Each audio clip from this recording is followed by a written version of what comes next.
చేపల పులుసు చేయడం అంటే డైలాగ్ చెప్పినట్టు సాహసం అనే చెప్పాలి.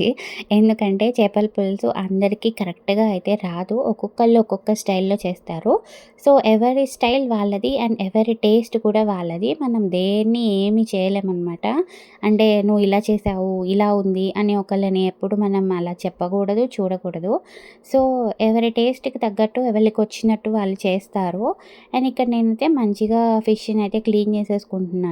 పసుపు, ఉప్పు అండ్ అలాగే నిమ్మకాయ ఉంటే నిమ్మకాయ వేసుకోండి. ఎందుకంటే మనకి ఎక్కువ నీసు వాసన అనేది రాదనమాట.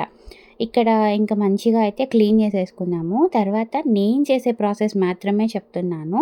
మీలో ఎవరైనా ఇలా చేస్తారేమో నాకు తెలీదు. బట్ నేనైతే ఇదే ప్రాసెస్ చేస్తాననమాట. ఉల్లిపాయి, పచ్చిమిర్చి, అల్లం వెల్లుల్లి పేస్ట్, ఇంకా కారం, ఉప్పు అంతే. ఇంకేమీ యాడ్ చేయను. ఒక్కసారైతే అల్లం వెల్లుల్లి పేస్ట్ యాడ్ చేయడం కూడా మర్చిపోతాను. అండ్ ఆయిల్ అనమాట. ఆయిలే మెయిన్ దీనికి. దీనికి కొంచెం ఆయిల్ పడుతుంది.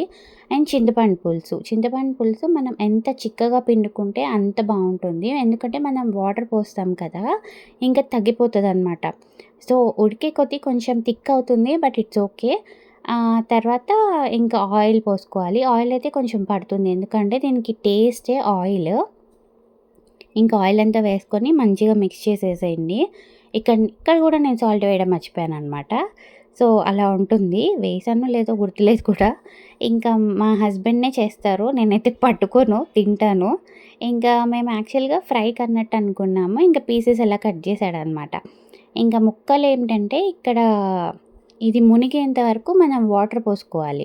ముక్కలు మునగాలనమాట. అంటే కంప్లీట్ ఆల్మోస్ట్ మునిగితే ఇంకా బావుంటుంది. బట్ కొంచెం ఖాళీ ఉన్నా బావుంటుంది. సో, మంచిగా మునిగేదాకా నీళ్ళైతే పోసుకోవాలి. ఎందుకంటే పులుసే కదా! మనకి ఉడికే కొద్దీ ఆ ఫ్లేవర్ వస్తుంది. ఇంకా మూత పెట్టేసి మీడియం ఫ్లేమ్‌లో అనమాట. హైలో కాదు, సిమ్‌లో కాదు. మీడియం ఫ్లేమ్‌లో ఆల్మోస్ట్ ఒక 25 మినిట్స్ ఉంచితే మన పులుసు మంచిగా రెడీ అయిపోద్ది.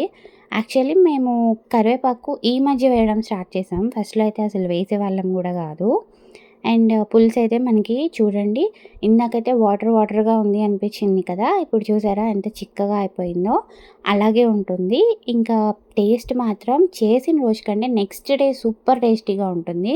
లేదంటే ఈవినింగ్‌కి కానీ ఎప్పుడైనా సరే పులుసనేది మనకి వేడి మీద కంటే ఆరిన తర్వాత ఇంకా బావుంటుంది టేస్ట్. అండ్ ముక్క కూడా చూసారా మంచిగా ఉడికిపోయిందనమాట. సో, మీరెవరైనా ట్రై చేయాలనుకుంటే ఈజీ రెసిపీ ట్రై చేసేయండి.